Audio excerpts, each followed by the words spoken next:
چند روز باز در شبکه‌های اجتماعی ویدیوهای نوی پیدا شدند که در آنها لحظه‌های به ارتش روسیه و ظاهراً به جنگ ضد اوکراین گسیل کردن باز چندین تن دیگر از زادگان تاجیکستان ثبت شده است. این زادگان تاجیکستان را که گمان می‌رود شهروندی روسیه شده بودند، بعد اعلان موبیلیزاسیا به خدمت دعوت کردند. در ویدیوها دیده می‌شود که این مردان را زنانی که به زبان تاجیکی صحبت می‌کنند گسیل کرده ایستادند.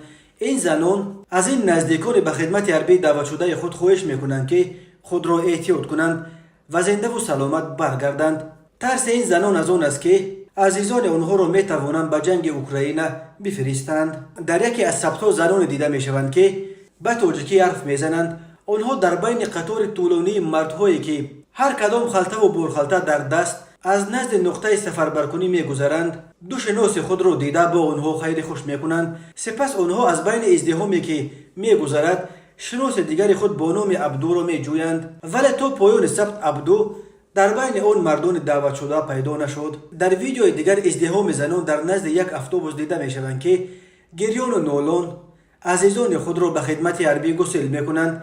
یکی از دعوت شدگان حبیب جان نام داشته است و چند زن با زبان تاجیکی با حبیب جان خداحافظی میکنند و از او خواهش میکنند که خود را احتیاط کند. کی و در کجا ثبت شدن این دو ویدیو معلوم نیست، ولی این ثبت‌ها اینک چند روز باز در اینترنت سیر و گشت دارند. اعلان موبیلیزاسیا باعث شد که صدها هزار شهروند روسیه ترک روسیه کردند. این کشور را همین طور هزاران نفر از زادگان تاجیکستان که شهروندی روسیه را به دست آورده بودند یا دو شهروندی دارند و اکنون آنها را میتوانند به جنگ اوکراین برند ترک کردند.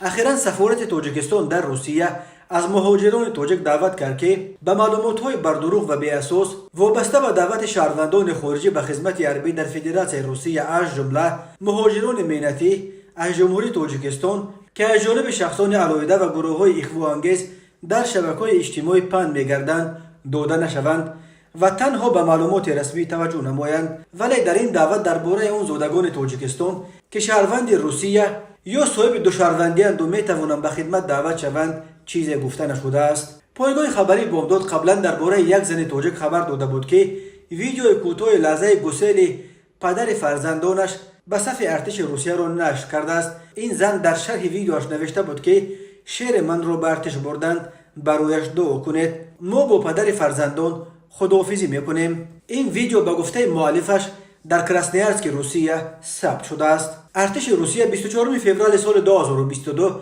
به اوکراین حمله کرد، ولی پیروزی خیلی زود که مسکو انتظار داشت صورت نگرفت و هفته‌های آخر نیروهای روسیه تو مجبور شدند که از چندین شهر قبلا اشغال کردهشان در اوکراین حتی عقب نشینی کنند. روز 21 آگوست سال 2022 پرزیدنت روسیه ولادیمیر پوتین در پی شکست پیاپی ارتش این کشور در جنگ اوکراین فرمان موبیلیزاسیا به ارتش را امضا کرد که بر اساس آن شهروندان روسیه را میتوانند از حساب نیروهای ذخیروی به جنگ برند.